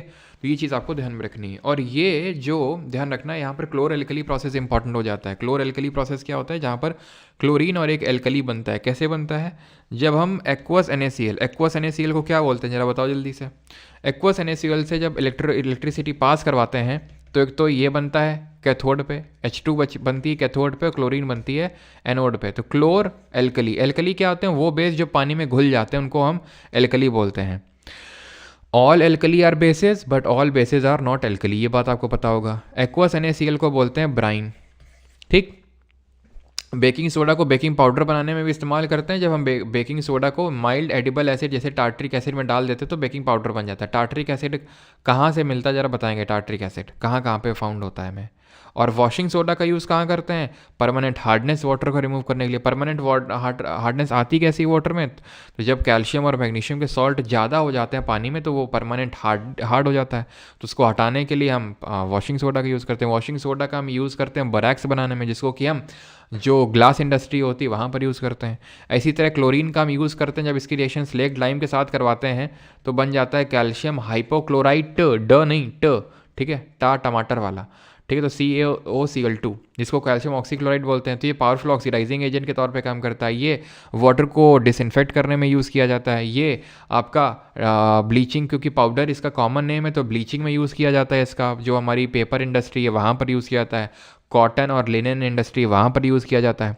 टार्टरिक एसिड आपको देखने को मिलेगा इमली में, टैमरिंड में देखने को मिलेगा, प्लस ग्रेप्स में देखने को मिलेगा। पिछले सीजल में इसमें सवाल भी बना था आपका, जैसे कि ब्यूटारिक एसिड पूछा था तो बटर में होता है। कार्बोनिक एसिड किस में होता है? जो हमारी कार्बोनिफेरस जो ड्रिंक्स होती हैं उसमें कार्बोनिक एसिड होता है। हाइड्रोजन बॉम्ब और यूरेनियम बॉम्ब जो होते हैं वो किस पर बेस्ड हैं? तो हाइड्रोजन बॉम्ब और हमारे जो ये बॉम्ब है प्योरिफिकेशन विरंजक चूर्ण हिंदी में बोलते हैं। तो हाइड्रोजन बॉम्ब जो है न्यूक्लियर फ्यूजन पे, परमाणु संलयन, और जो यूरेनियम है वो न्यूक्लियर फ्यूजन पे बेस्ड है, ठीक है। तो न्यूक्लियर फ्यूजन आपको पता होता है किस तरह से काम करता है ये। जब हम एक न्यूट्रॉन को स्ट्राइक करवाते हैं 92U235 में, नंबर ऑफ न्यूट्रॉन निकाल के बताइए जरा इसमें कितने होंगे, ठीक है। तो ये क्या करता है, ये क्या होता है, ये डिवाइड हो जाता है बेरियम में और क्रिप्टन में, और 3 जो है यहाँ पर क्या निकलते हैं, 3 जो होते हैं यहाँ पर निकलते हैं आपके न्यूट्रॉन्स अलग से, ठीक। क्लियर यहाँ तक सभी को किस तरह से होता है? अब यहाँ पर हम किसको मॉडरेटर के तौर पे यूज़ करते हैं वो आपको पता होना चाहिए। मॉडरेटर को हम यूज़ कर लेते हैं हैवी वाटर, जैसे हो गया D2O, ठीक है। मॉडरेटर के तौर पे हैवी वाटर का यूज़ कर लेंगे, ग्रेफाइट का यूज़ कर लेते हैं, इन सब का हम यूज़ कर लेते हैं, ठीक है। नंबर ऑफ न्यूट्रॉन हम निकालते हैं एटॉमिक मास, जिसको A से रिप्रेजेंट किया जाता है, से घटा देते हैं, एटॉमिक नंबर घटा देते हैं जिसको Z से रिप्रेजेंट किया जाता है, तो हमें मिल जाता है ये, ठीक है। तो आपने घटा देंगे 235 में 92 तो आपको मिल जाएगा 140 ऐसा कुछ मिलेगा, आई थिंक 143 मिलेगा ना। चलिए, तो ये चीज़ आपको क्लियर हो गई, ठीक है। पोखरण 1 और पोखरण 2 ध्यान रखिएगा। ऑपरेशन स्माइलिंग बुद्ध और ऑपरेशन शक्ति के नाम से जाने जाते हैं, ये कब कब हुए थे ध्यान रखना, ठीक है। Which of the following statement are true with the reaction of Fe2O3 with aluminium? तो थर्माइट रिएक्शन होती है, बिल्कुल थर्माइट रिएक्शन को यूज़ करते हैं रेलवे ट्रैक को ज्वाइन करने के लिए। ये रिएक्शन वेल्डिंग पर्पज से यूज़ होती है। Aluminium is act as oxidising agent, ये गलत होगा क्योंकि रिड्यूसिंग एजेंट के तौर पे काम करता है। एक्चुअल में होता है क्या, जैसे एल्यूमिनियम है, Fe2O3 है, ठीक है, तो यहाँ पर बन जाएगा आपका Al2O3, रिएक्शन को बैलेंस करना है, ठीक है। तो यहाँ पर क्या हो रहा है, एल्यूमिनियम ऑक्सीजन लगा रहा है, तो जहाँ पर ऑक्सीजन लगता है, ठीक है, जहाँ पर ना देव सिंह कूलेंट के तौर पे नहीं यूज़ होता है, उसको जो रॉड होती है उनको हम कंट्रोल रॉड के लिए यूज़ करते हैं, चेन रिएक्शन को थोड़ा स्लो डाउन करने के लिए यूज़ करते हैं, ठीक है। तो यहाँ पर क्या हो रहा है, ऑक्सीजन ऐड हो रहा है, ऑक्सीजन ऐड हो रहा है मतलब कि ये होगा आपका ऑक्सीडेशन, और यहाँ पर ऑक्सीजन जा रहा है तो इसको बोलेंगे रिडक्शन, ठीक है। जहाँ जो जिसका ऑक्सीडेशन हो रहा है वो रिड्यूसिंग एजेंट होता है, जिसका रिडक्शन हो रहा है वो ऑक्सीडाइजिंग एजेंट होता है। ये ध्यान में रखेंगे बात को एकदम, ठीक है। क्लियर है ये चीज़, आगे बढ़ें। और एक चीज़, ये डिस्प्लेसमेंट रिएक्शन का उदाहरण है, डिस्प्लेसमेंट रिएक्शन, क्योंकि सॉरी डिस्प्लेसमेंट का नहीं, ये आपका, ठीक है, ये रेडॉक्स रिएक्शन का एग्जांपल है। डिस्प्लेसमेंट तो यहाँ पर नहीं, वैसे तो हो रहा है देखें तो अगर हम, ठीक है, एक्चुअल में रिडक्शन करवा रहे हैं यहाँ पर, ठीक है, रिडक्शन करवा रहे हैं। देखो होता क्या है डिस्प्लेसमेंट रिएक्शन भी आपको बता देता हूँ कि आपको ये पूरी लिस्ट पता होना चाहिए। आई थिंक आपको पता होगी, कैटरीना ने कार मांगी, ऑल्टो, जेन, फरारी, फिर भी, है ना, क्या, मिली, सिल्वर, ऑडी। तो ये आपको पता होना चाहिए कि भाई रिएक्टिविटी घट रही है यहाँ पर, और जो ऊपर वाला होता है वो नीचे वाले को डिस्प्लेस कर देता है उसके सॉल्ट से। जैसे फॉर एग्जांपल यहाँ पर मैंने लिया जिंक, ठीक है, और यहाँ पर मैंने ले लिया कॉपर सल्फेट, ठीक है। तो क्या ये जिंक सल्फेट बना देगा? बिल्कुल बना देगा, क्योंकि जिंक ज़्यादा रिएक्टिव है, कॉपर नीचे है उससे। लेकिन उल्टा अगर ले लूँगा मैं यहाँ पर, तो ये रिएक्शन कभी पॉसिबल नहीं हो पाएगी, क्योंकि जो कॉपर है वो कम रिएक्टिव है जिंक से, तो वो उसके सोल्यूशन से, उसके सल्फेट वाले सोल्यूशन से उसको रिप्लेस नहीं कर पाएगा वो, ठीक है। इंपॉर्टेंट डेज हैं जैसे वर्ल्ड वेटलैंड डे हम 2 फरवरी को मनाते हैं, क्यों? क्योंकि इसी दिन साइन हुआ था 1971 में रामसार कन्वेंशन वेटलैंड के प्रोटेक्शन के लिए, रामसार ईरान में। इंटरनेशनल टाइगर डे की अगर बात करेंगे तो इंटरनेशनल टाइगर डे हम मनाते हैं 29 जुलाई को, because Saint Petersburg declaration sign हुआ था इस दिन, ठीक है। वर्ल्ड वाटर डे हम मनाते हैं 22 मार्च को, और इंटरनेशनल मदर अर्थ डे मनाते हैं 22 अप्रैल को, 22 मई को बायोडाइवर्सिटी डे मनाते हैं, एनवायरनमेंट डे 5 जून को मनाते हैं। हेल्थ डे कब मनाते हैं ज़रा बताइएगा? हेल्थ डे जिस दिन WHO इस्टेब्लिश हुआ था। MPI के इंडिकेटर्स है मल्टी डायमेंशनल पॉवर्टी इंडेक्स, ये क्या होता है आपका? तो ये इंटरनेशनली रिलीज़ करता है आपका वेल्थ हंगर लाइफ, ठीक है। और इंडिया में इसको रिलीज़ करता है नेशनल, जो हमारा ये तो अच्छा नेशनल नहीं पूछा गया, तो नेशनल जो रिलीज़ करता है वो नीति आयोग रिलीज़ करता है। और इसमें 3 इंडिकेटर होते हैं, इंटरनेशनल वाले में भी और नेशनल वाले में। वो 3 इंडिकेटर होते हैं आपके शी मतलब है आपका हो जाएगा स्टैंडर्ड ऑफ लिविंग, हेल्थ और एजुकेशन, ठीक है। स्टैंडर्ड ऑफ लिविंग और हेल्थ और एजुकेशन, इन 3 चीज़ों फैक्टर्स को लेते हैं। 3 ये डायमेंशंस होते हैं हमारे, standard of living, health and education. Indicator जो होते हैं वो जो UNDP रिलीज़ करता है उसमें 10 होते हैं इंडिकेटर, ठीक है। 10 इंडिकेटर होते हैं, 2, 2, 4, 2, 6, ठीक है, 7, 8, 9, 10। यहाँ पर तो आई थिंक ओके, ठीक है, वो इंडिकेटर नहीं है, ये दोनों इंडिकेटर नहीं, ठीक है, होंगे आपके 10। ये 10 इंडिकेटर होते हैं इसमें, जो international multi dimensional poverty index निकलता है और जो नीति आयोग निकालता है उसमें आपके टोटल 12 इंडिकेटर्स होते हैं, ठीक है। ये चीज़ आप ध्यान रखिएगा। बाकी थोड़ा सा जो भी डेटा है आप एक बार इसको पढ़ लेंगे कि रूरल में 816 रुपये से अगर कोई कम कमाता है तो वो गरीब है, और अर्बन में अगर कोई 1000 रुपये से कम कमाता है तो ये वो गरीब है। ऐसा जो है तेंदुलकर कमेटी के रिकमेंडेशन के बेसिस पे पॉवर्टी लाइन को निर्धारण किया गया था उसका, ठीक है। Which of the following statement about the election of the president of India is not correct? तो इलेक्शन के बारे में कौन सा सही नहीं है? A union minister shall not be eligible for election as the president, बिल्कुल गलत है। क्यों एलिजिबल नहीं? बिल्कुल एलिजिबल है, ठीक है। President is elected by the elected members of the parliament and the legislative assembly, तो बिल्कुल। इलेक्टोरल कॉलेज की अगर बात करेंगे तो ये सारे आर्टिकल आपको पता होना चाहिए। प्रेम ट्रैकिंग पे चलना है, कम ऑन टाइम, ठीक है। तो जो इलेक्टोरल कॉलेज है वो आपका 54 में दिया हुआ है, कौन कौन इसके इलेक्टोरल कॉलेज में हिस्सा लेता है, और वो उसको हमने कैसे याद किया था? इलेक्टेड लोग हिस्सा लेते हैं, नॉमिनेटेड वाले नहीं लेते हैं, और MPs और MLAs दोनों लेते हैं। लेकिन जब इसके इम्पीचमेंट की बात आती है तो कौन कौन इम्पीचमेंट में पार्टिसिपेट करता है? ऑल MPs, यानी कि इलेक्टेड भी रहेंगे, नॉमिनेटेड भी रहेंगे, लेकिन MLA लोग नहीं रहेंगे। ये सारे आर्टिकल आपको पता होना चाहिए। प्रेम ट्रैकिंग पे चलना है, so come on time. E executive power of the union, E election of president, M manner of election कैसा होता है? मैनर ऑफ इलेक्शन होता है इनडायरेक्ट इलेक्शन, अप्रत्यक्ष चुनाव होता है। प्रोपोर्शनल रिप्रेजेंटेशन यानी अनुपातिक प्रतिनिधित्व, और सिंगल ट्रांसफरेबल वोट यानी एकल संक्रमणीय मत की प्रणाली से यहाँ पर चुनाव होता है। टर्म ऑफ ऑफिस 5 साल। Eligibility for election any number of times, कोई जो इंडिया में प्रेसिडेंट के लिए any number of times eligible होता है प्रेसिडेंट बनने के लिए। क्वालिफिकेशन 58 में लिखी हुई है, ठीक है। मिनिमम एज बताइए कितनी होती है? मिनिमम एज तो 35 साल, चाहे आपको गवर्नर बनना है, वाइस प्रेसिडेंट बनना है, प्रेसिडेंट बनना है, सब के लिए 35 साल की उम्र चाहिए। और भारत के आप नागरिक हों, ठीक है। ऑफिस ऑफ प्रॉफिट आप होल्ड ना करते हों। कंडीशन क्या है? तो कंडीशन शर्तें ये हैं कि आप जब प्रेसिडेंट आप बन गए तो you should not be a member of either house of parliament और स्टेट लेजिस्लेचर। और अगर आप हैं किसी भी हाउस के मेंबर, चाहे लेजिस्लेचर, स्टेट लेजिस्लेचर में, चाहे पार्लियामेंट में, तो आपको उस हाउस से रिज़ाइन देना पड़ेगा। ओथ और अफर्मेशन बाई प्रेसिडेंट दिया हुआ है 60 में। शपथ कौन दिलाता है? शपथ CJI, that is chief justice of India दिलाते हैं, और वो नहीं होंगे तो सीनियर मोस्ट जज, ठीक है। लेजिस्लेटिव काउंसिल का कोई रोल नहीं होता है, इनके मेंबर का, MLC लोगों का कोई रोल नहीं होता है इलेक्शन में चाहे रिमूवल में, ठीक है। नो रोल, 0 रोल होता है इलेक्शन में भी और रिमूवल में भी, ठीक है, कोई रोल नहीं होता है। द सिटीजनशिप एक्ट ऑफ 1955, जो सिटीजनशिप एक्ट है 1955 का, ठीक है, तो deals with the determination of citizenship on और आफ्टर। तो 26 जनवरी 1950 के बाद से ये सिटीजनशिप से डील करता है। सिटीजनशिप की अगर हम बात करें तो कौन से पार्ट में है? कॉन्स्टिट्यूशन के पार्ट नंबर 2 में है, आर्टिकल नंबर 5 से 11 के बीच में है। इंडिया में सिंगल सिटीजनशिप का कॉन्सेप्ट है। कहाँ से लिया है? UK के कॉन्स्टिट्यूशन से इसको हमने बोरो किया है। USA में डुअल सिटीजनशिप चलती है।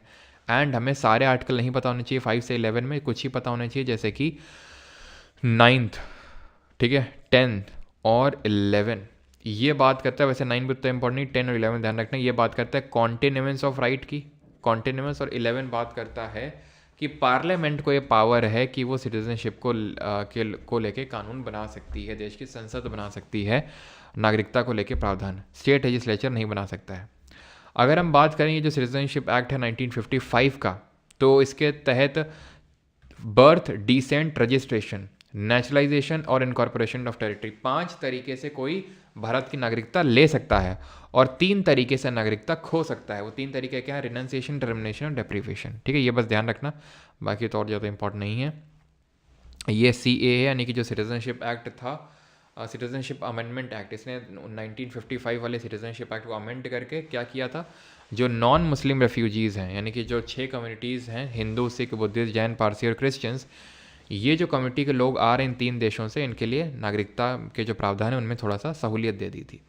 Not a part of article 51 of the constitution. तो आर्टिकल 51 हमें पता है एक DPSP है जो इंटरनेशनल पीस मेंटेन करने की बात करता है कि हमें इंटरनेशनल पीस मेंटेन करके चलना है, डिस्प्यूट वगैरह रिजॉल्व करना है। ठीक है, 50 में सेपरेशन ऑफ जुडिशरी एग्जीक्यूटिव, 49 में मॉन्यूमेंट वगैरह प्रोटेक्ट करना है, 48 में एग्रीकल्चर एनिमल हस्बेंड्री है, और 40 में हमने पढ़ा था पंचायत है। ठीक है, 40 जरा बताएंगे 5 में क्या है? 45 में क्या हो जाएगा आपका? Early childhood care. और इसका सब्जेक्ट मैटर हमने किससे चेंज किया था? 86th अमेंडमेंट से इसका चेंज किया था। 46 में क्या है? 46 में है जो SCs STs हैं उनका उत्थान करना है, ये 46 में लिखा हुआ है। 47 में क्या लिखा हुआ है? जो हमें हेल्थ है, इनकी हेल्थ को प्रमोट करना और इंटॉक्सिकेंट जो वगैरह हैं इन सबको प्रिवेंट करना है, इंटॉक्सिकेंट को प्रिवेंट करना है और इनकी हेल्थ पे ध्यान देना है जो हमारे SC ST हैं उनके। और 48A में क्या दिया हुआ है? एनवायरनमेंट के बारे में दिया हुआ है। ठीक है, कि एनवायरनमेंट को प्रोटेक्ट करना है।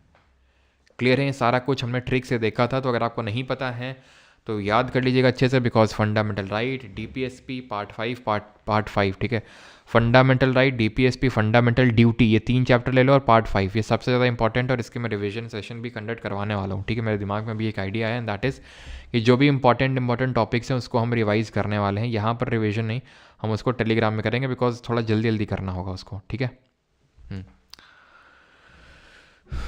Which of the following does not come under the concurrent list. तो एजुकेशन भी आता है, वाइल्ड लाइफ कंट्रोल और हैबिटेट, बट नहीं आते हैं। अब ये कॉन्करेंट लिस्ट अब बताने की ज़रूरत ना होनी चाहिए आपको कि हमारी 3 लिस्ट हैं 7th शेड्यूल में दी हुई है, union list, state list, concurrent list.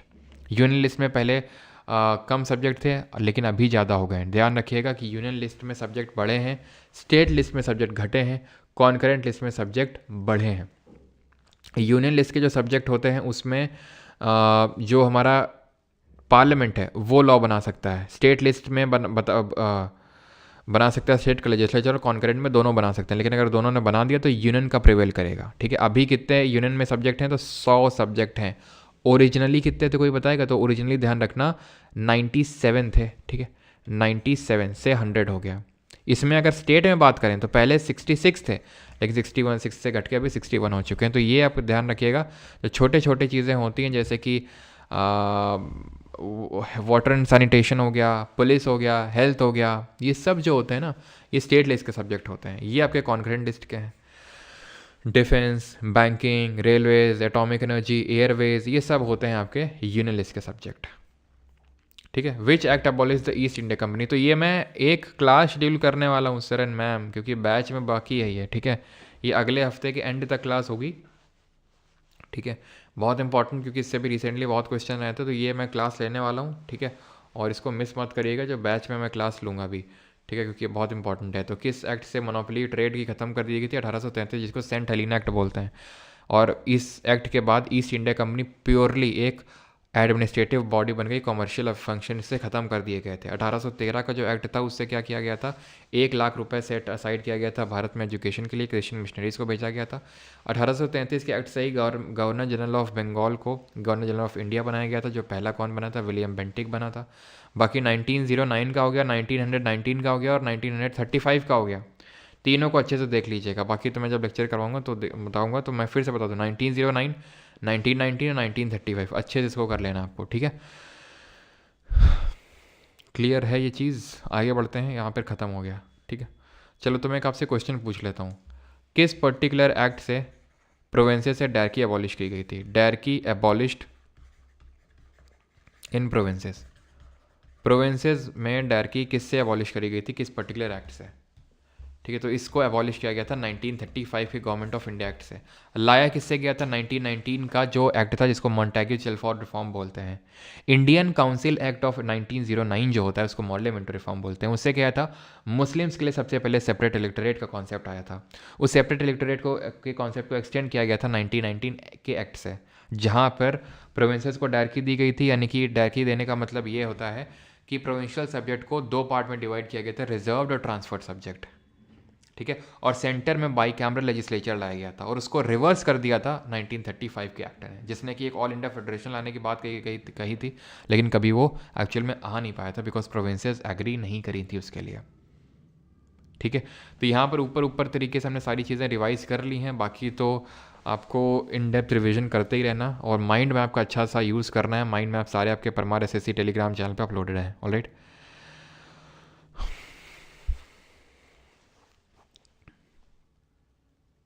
Sir आज आपकी नीस कहाँ है? आज उसको गेट वेट बंद करके उसको नीचे ही रखा है। आज गेट बंद कर दिया। पिट्स इंडिया एक्ट बिल्कुल 1784।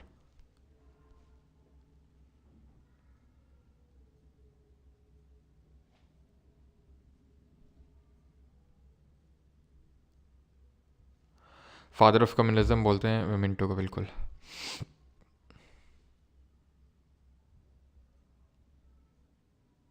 Okay Rashmi ji, thank you for the feedback.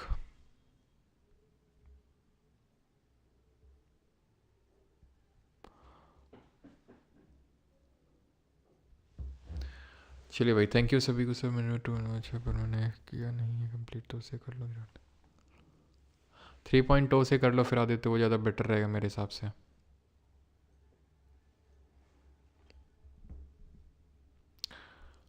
Seed development में सबसे ज़्यादा जो हेल्प करता है that is your cytokinin. Seed development में साइटोकिनिन।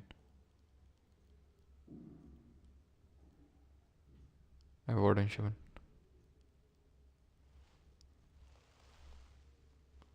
हाँ जी, हो गया। ठीक है। Thank you for joining this session. और जो भी अब होगा वो टेलीग्राम पे होगा, तो टेलीग्राम को आप ज्वाइन कर लीजिएगा, परमार SSC टेलीग्राम। जो इंपॉर्टेंट टॉपिक्स हैं उनका रिवीजन हम लोग वहीं पर करने वाले हैं। ठीक है। बिकॉज यहाँ पर होता क्या ना, थोड़ा सा टाइम का कंस्ट्रेंट और ये सब मज़ा नहीं आती उसमें इतना ज़्यादा। ठीक है। रिवीजन में तो टेलीग्राम में ही मज़ा आती है।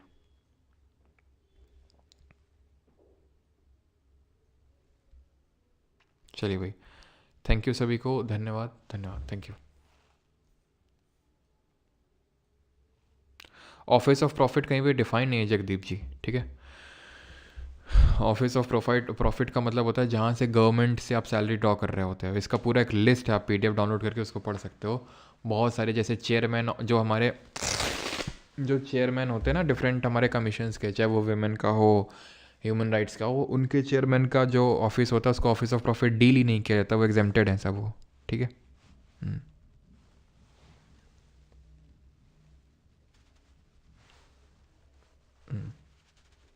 चलो भाई, थैंक यू।